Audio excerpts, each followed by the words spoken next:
Good morning student. Previous video में हम लोगों ने वॉल्टर का मॉडल डिस्कस किया था डिविडेंड पॉलिसी के पार्ट 5 में। आज हम दूसरे मॉडल को देखने वाले हैं। तो आपको पता है कि जो डिविडेंड पॉलिसी के जो मॉडल होते हैं उसको अपन ने कितने पार्ट में डिवाइड किया था? 2 पार्ट में डिवाइड किया था कि एक रिलेवेंस मॉडल होता है, दूसरा इररिलेवेंस मॉडल होता है। ठीक है, तो यानी कि रिलेवेंस मॉडल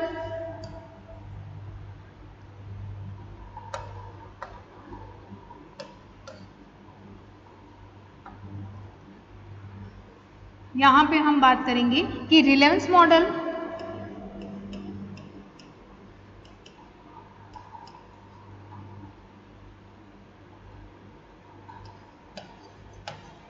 देखिए, रिलेवेंस मॉडल में कितने 2 तरह के मॉडल आएंगे। कौन कौन सा था? एक तो वॉल्टर का था जो कि हमने प्रीवियस वीडियो में स्टडी की थी, जेम्स ई वॉल्टर ने दिया था। ठीक है, दूसरा वीडियो था जो हम बात करेंगे, जो इसकी हम डिटेल में स्टडी करने वाले हैं, वो है आपका गॉर्डन, जो प्रोफेसर गॉर्डन ने दिया था उस मॉडल के बारे में। ध्यान रखिएगा कि रिलेवेंस मॉडल का मतलब मैंने आपको पहले भी बताया था कि इसका मतलब क्या होता है कि जो भी कंपनी की डिविडेंड पॉलिसी रहती है, डिविडेंड पॉलिसी वो फर्म के मूल्य को क्या करेगी? प्रभावित करेगी। यानी कि फर्म का जो भी वैल्यू रहेगा उसको इफेक्ट करने वाली होगी डिविडेंड पॉलिसी, उसे ही कहते हैं रिलेवेंस मॉडल। ठीक है, रिलेवेंस मॉडल किसको कहेंगे? जो फर्म के जो डिविडेंड पॉलिसी फॉलो करेगी कंपनी कोई भी, वो कहीं ना कहीं आपके फर्म के वैल्यू को क्या करने वाली है? इफेक्ट करने वाली है। तो इसमें मोस्टली 2 इंपॉर्टेंट मॉडल होते हैं, वॉल्टर जिसका हमने स्टडी कर लिया था और गॉर्डन मॉडल। ठीक है, देखिए कि प्रीवियस वीडियो में जब मैंने आपको बताया था वॉल्टर का, उसमें हमने डिटेल उसकी स्टडी की, एजम्पशन की, उसका क्रिटिसिज्म किया, लेकिन हमने एक फॉर्मूला डिस्कस करना था कि वॉल्टर का।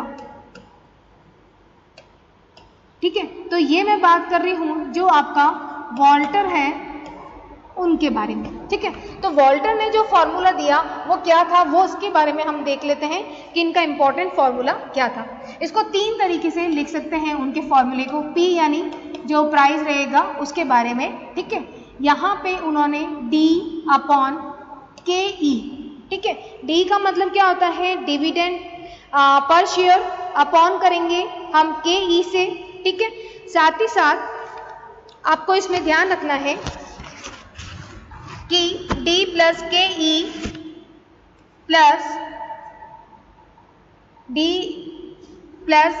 D/KE आप कर सकते हैं प्लस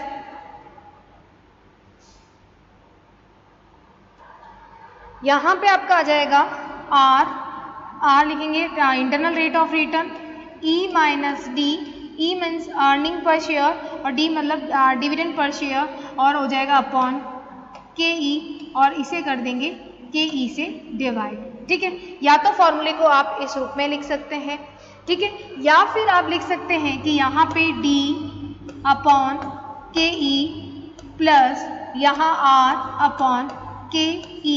ये जो R है ना वहाँ पीछे किया हुआ है अपॉन करके KE, तो हमने यहाँ आगे लिखा है। चाहे किसी भी रूप में हो, आपको बिल्कुल इसका जो आंसर होगा वो एक ही आएगा। मतलब इसको लिखने के तरीके अलग अलग हैं, या तो आप इस रूप में लिख दीजिए फर्स्ट, सेकंड, या फिर जो मोस्टली यूज होता है उसके बारे में हम बात करते हैं, D+R/KE ब्रैकेट E-D/KE। तो ये जो तीसरा है ये काफ़ी बार कह सकते हैं यूज़ किया जाता है सॉल्व करने के लिए, तो ये आपको ध्यान रखना है। ये जो है फॉर्मूला D+R/KE, ठीक है, माइनस करेंगे जो भी आएगा E-D और अपॉन KE। तो ये वॉल्टर के फॉर्मूले हैं, फॉर्मूला एक ही है लेकिन इसको लिखने के तरीके जो है वो अलग अलग हैं। तो लिखने के तरीके के हिसाब से आप बात करें, इसको आप इस तरीके से लिख सकते हैं। ठीक है, आप चाहें तो इसे इस तरीके से भी लिख सकते हैं। एग्जाम में देखिए कंफ्यूज करने के लिए जो ऑब्जेक्टिव टाइप का जो पैटर्न होता है उसमें ये दे दिया जाता है। ठीक है, और तीसरा आपको पता है ये जो मोस्टली है वो आपको एग्जाम में मिलता ही है। ठीक है, इससे हम सॉल्व कर सकते हैं। तो ये प्रोफेसर वॉल्टर ने फॉर्मूले दिए थे। ठीक है, आज का जो हम बात करेंगे वीडियो वो है गॉर्डन फॉर्मूला, या कह सकते हैं गॉर्डन का जो फॉर्मूला है, साथ ही गॉर्डन ने अपने इस थ्योरी में क्या कहा है, उनकी क्या एजम्पशन थी, क्या फॉर्मूला दिया, उसके बारे में हम बात करेंगे। देखिए प्रोफेसर जो गॉर्डन थे उन्होंने कहा कि जो फर्म है, कोई भी कंपनी है, कंपनी की जो भी आप कह सकते हैं डिविडेंड पॉलिसी होती है,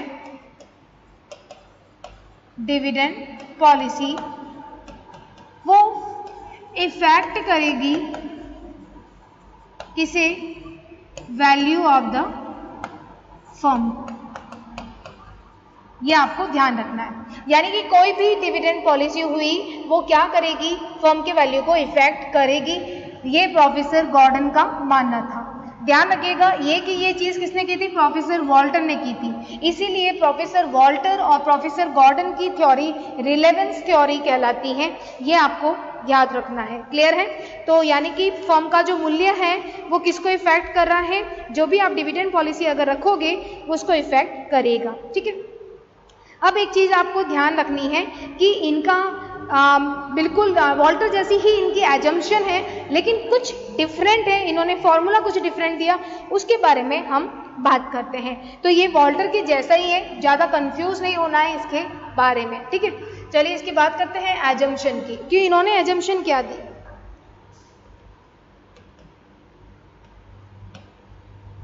मान्यताएं क्या है इसकी,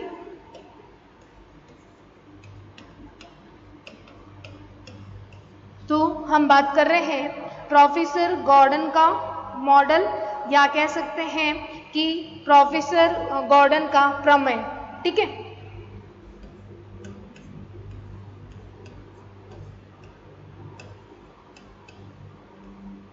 का या तो हम कह सकते हैं फॉर्मूला कह सकते हैं, या इसे प्रमेय भी आपको देखते हैं हिंदी में लिखा हुआ मिलता है एग्जाम में। इनकी भी एजम्पशन वैसी है। सबसे पहला इन्होंने भी माना मार्केट कैसा है, परफेक्ट, पूर्ण बाजार। ठीक है। सेकंड, इन्होंने कंपनी की जो एज है या लाइफ है, कंपनी की लाइफ या एज कह दें कंपनी की, वो कैसी है, परपेंचुअल है, या फिर कह सकते हैं लॉन्ग टर्म लाइफ है, दीर्घकाल आयु है। ठीक है, तो ये कॉमन है जो हमने देखी थी किसमें, आपके वॉल्टर के फॉर्मूले में। तो इनकी कंपनी की जो आयु है वो भी यही मानते थे कि जो कंपनी की आयु रहेगी वो कैसी रहेगी, लॉन्ग टर्म रहेगी। साथ ही साथ यहाँ लिख देते हैं हम लोग परपेंचुअल लाइफ, परपेंचुअल लाइफ जिसे कहते हैं दीर्घकाल। ठीक है। तीसरा इन्होंने कहा they are no corporate tax, कोई भी लिख सकते हैं देयर आर नो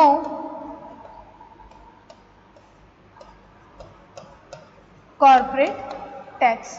इन्होंने माना कि कोई कॉर्पोरेट टैक्स नहीं होता है। साथ ही साथ इन्होंने माना कि इसमें एक इन्होंने जो डिफरेंस था वो मैं आपको बता दूं कि इन्होंने रिटेंशियल रेशियो पे फोकस किया था। अब क्या रिटेंशियल रेशियो है उसके बारे में भी अभी हम बात करते हैं, लेकिन जो वॉल्टर जैसी थी उनके बारे में पहले हम एजम्पशन बात कर लेते हैं। वॉल्टर ने माना था in the firm R and K E is a constant, या हमें लिख दूं अनचेंज। ठीक है, कांस्टेंट है या अनचेंज रहेगी, बात एक ही है, कोई परिवर्तन नहीं होगा। ठीक है। साथ ही साथ अगर हम बात करें इनकी और एजम्पशन की, तो इन्होंने एक एजम्पशन दी थी, हमने अभी तक 4 एजम्पशन बात की, 5th एक एजम्पशन और थी इनकी, वो ये है कि the firm only uses retained earning for financing its investment, it is all equity firm. ये मानते थे कि सारी की सारी फर्म क्या है, इक्विटी फर्म है, और वो अपनी फर्म का अधिकतर यूज कह सकते हैं फिनेंस किससे कर रहे हैं, रिटेन अर्निंग से, प्रतिधारित अर्जन से। ठीक है, तो इनका मानना था it is all equity firm, equity firm, सारी की सारी फर्म कैसी है, इक्विटी फर्म, ठीक है, ये उन्होंने मानना था। साथ ही साथ इसी पॉइंट में हम लिख सकते हैं द फर्म ओनली, अलग से लिख देते हैं, जितने ज़्यादा पॉइंट लिखोगे एजम्पशन में उतना ज़्यादा आपको मार्क्स मिलने वाले। The firm only uses retain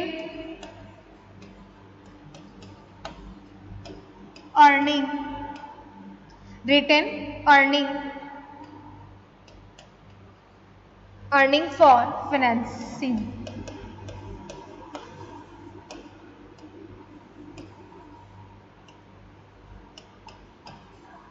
it's investment.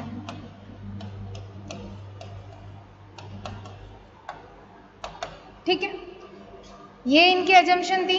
साथ ही साथ अगर हम और एजम्पशन की बात करें तो इन्होंने नो टैक्स कहा था, साथ ही साथ वो सेम ही आप कह सकते हैं सारी की सारी वही एजम्पशन है जो प्रोफेसर गॉर्डन की रही है। ठीक है, ये एजम्पशन थी किसकी, प्रोफेसर गॉर्डन की रही।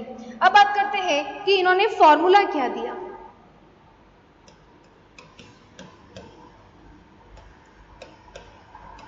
इनका जो फॉर्मूला था वो मेन क्या था, P बराबर E1 माइनस B अपॉन इन्होंने कहा था कि E माइनस या तो BR लिख दीजिए या इसे G से डिनोट कर दीजिए। क्लियर है? तो यानी कि ये फॉर्मूला क्या बनेगा, E क्या होगा, earning per share 1 minus B। अब B का मतलब क्या होता है वो मैं आपको अभी एकदम क्लियर बता देती हूँ। इसको लिखने का एक तरीका और है। देखिए पहले इस B का समझते हैं। B का मतलब क्या होता है कि जो भी आप रिटेंशियल रेशियो, मतलब क्या हो गया, B का मतलब हो गया जो रिटेन अर्निंग होती है। रिटेन अर्निंग का मतलब हो गया कि आपने जितना डिविडेंड दिया उसमें से जो बाकी रहेगा वो किस में रहेगा, रिटेन अर्निंग में, रिटेन अर्निंग। ठीक है, रिटेन अर्निंग को मैं आपको बता दूं, जैसे 1 minus dividend pay out ratio. अब देखो इसको समझने के लिए सिंपल समझ लीजिए कि अगर कोई एक संस्था है वो डिविडेंड 40% दे रही है, कितना दे रही है, कोई भी कंपनी है वो डिविडेंड कितना दे रही है भाई, 40% दे रही है, तो 40% को आप 0.4, ठीक है, लिख दीजिए। अब जो रिमेनिंग बचा, रिमेनिंग क्या बचा, रिमेनिंग बचा 0.6, तो ये क्या कहलाएगा, बी कहलाएगा। आई बात आपको समझ में? यानी 100% कंपनी की इनकम थी, उसके दो पार्ट किए, एक कर दिया कि 40% तो हम देंगे डिविडेंड वाले को और 60% हम रखेंगे रिटेन अर्निंग के लिए। तो ये रिटेन अर्निंग क्या कहलाता है, बी कहलाता है फॉर्मूले में। आपको समझ में आ गई? अब देखिए यहाँ पे क्या लिखा हुआ है, अर्निंग पर शेयर, ठीक है, और 1 माइनस बी, 1 माइनस बी यानी कि ये कह रहा है कि डिविडेंड को ये 1, इसको ई ब्रैकेट में 1 माइनस बी, इसको मैं डी भी लिख सकती हूँ। क्यों? क्योंकि 1 माइनस बी किया। अब यहाँ पे आप क्या कर रहे हो कि एक में से अगर मैंने 60% घटा दिए, यानी कि मेरा रिटर्न अर्निंग मैंने लेस किया, तो ये क्या आ जाएगा, डिविडेंड आ जाएगा, ये 40, ठीक है, ये 40, और ये ईपीएस का होता है, ठीक है, डिविडेंड जो निकालेंगे वो ईपीएस पे परसेंटेज, यानी ईपीएस जितना भी होगा उसको अपन मल्टीप्लाई करेंगे किसके, डिविडेंड पे आउट रेशियो से, तो ये क्या आ जाएगा, डिविडेंड आ जाएगा पर शेयर का हमारे। फिर हम इसे लिख सकते हैं के ई माइनस जी लिखूं। यहाँ पे बी आर का मतलब क्या होता है, ध्यान रखिएगा, बी का मतलब समझ में आ गया, रिटेन जो अर्निंग है उसको मल्टीप्लाई कर रहे हैं इंटरनल रेट ऑफ रिटर्न से, ठीक है, इंटरनल रेट ऑफ रिटर्न से। तो देखिए फॉर्मूला क्या था, 1 माइनस बी अपॉन के ई माइनस बी आर, ठीक है। ई का मतलब क्या होता है, सबका मीनिंग लिख दीजिए। ई का मतलब होता है earning per share, earning per share, ठीक है, प्रति अंश आय, हिंदी में क्या कहेंगे, प्रति अंश आय। डी का मैंने अभी आपको बताया, रिटेन अर्निंग, प्रतिधारित अर्जन, ठीक है, प्रतिधारित अर्जन, या फिर इसे 1 minus dividend pay out ratio भी कह सकते हैं। क्लियर? अब आता है केई। केई आपको पता है, बहुत बार हमने यूज किया है। केई का मतलब क्या हो गया, कॉस्ट ऑफ कैपिटल, क्या हो गया, कॉस्ट ऑफ कैपिटल, ठीक है।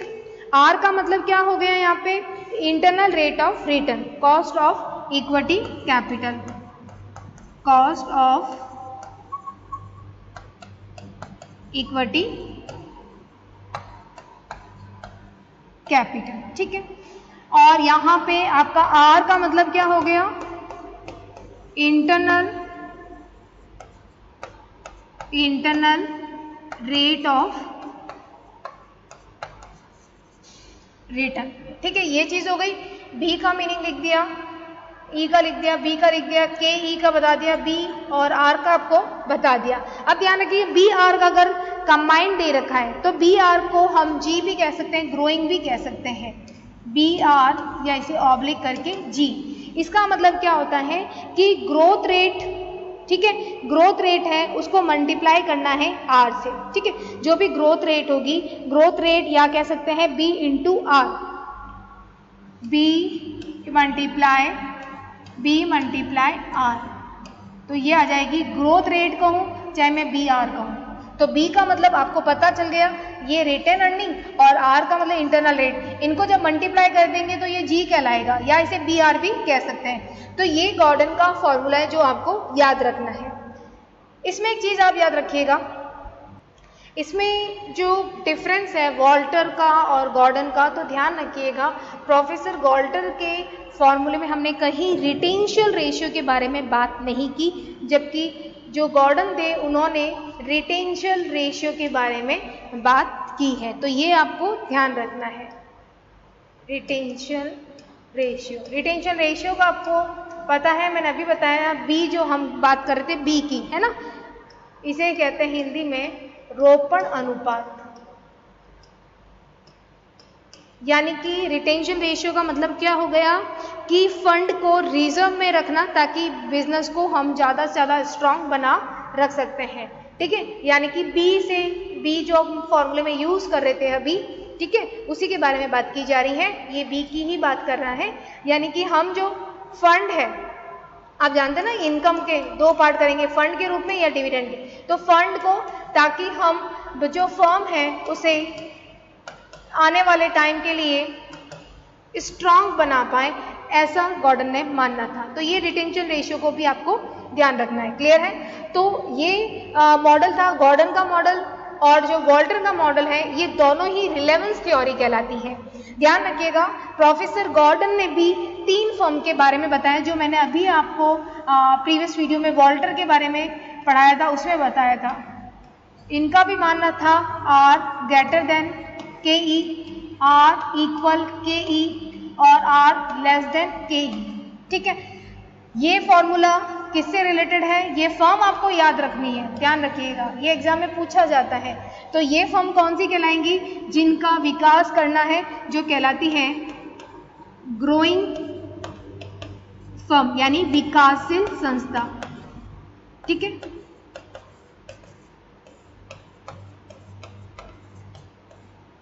ये कौन सी कहलाएगी, ये कहलाएगी आपकी नॉर्मल फर्म,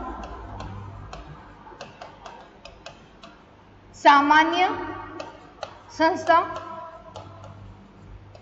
संस्था या फर्म, जो भी आप लिखना चाहें।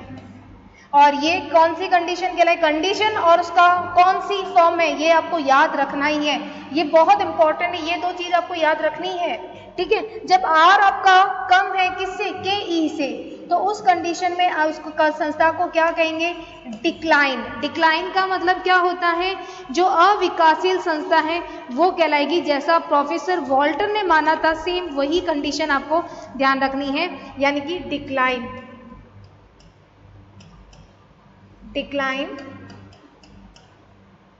फर्म, इसे कहते हैं अविकासशील संस्था, ठीक है। ये 2 चीज आपको याद रखनी है, एक पॉइंट, दूसरा पॉइंट और तीसरा। इसमें क्या होगा, इसमें अगर आपने डिविडेंड पे आउट रेशियो, यानी आप अगर अपने शेयर होल्डर को डिविडेंड है वो 0 दोगे, ठीक है, तो फर्म का जो वैल्यू है वो इंक्रीज होगा, ये इंक्रीज होगा। क्लियर है आपको? जब अगर आपने डिविडेंड पे आउट रेशियो 0 दिया तो इसका रिजल्ट क्या आएगा, फर्म का वैल्यू ज़्यादा होगा। वही वॉल्टर में जो पढ़ा ना वही लिखना है यहाँ पे चाहे आप जो इनकम है, जो संस्था की जो इनकम होती है, चाहे आप डिविडेंड के रूप में दो चाहे रिजर्व के रूप में दो, तो इन दोनों का इफेक्ट आएगा कि वैल्यू ऑफ फर्म एक जैसी ही रहेगी, कोई चेंजेस नहीं आएगा। ठीक है। और यहाँ पे डिक्लाइन फर्म है, यहाँ पे मैंने आपको बता दिया था कि यहाँ पे डिविडेंड पे आउट रेशियो यहाँ पे आपको 100% अगर दोगे तो आपकी वैल्यू ऑफ फर्म ज्यादा होगी। ठीक है। फर्स्ट का ऑपोजिट है थर्ड। इसमें एक चीज आपको याद रखना, बहुत इजी तरीका है लर्न करने का। आर बड़ा है, जैसे सपोज दैट मानिए आर 15% है इंटरनल रेट ऑफ रिटर्न और के ई है 10%, याद रहेगा।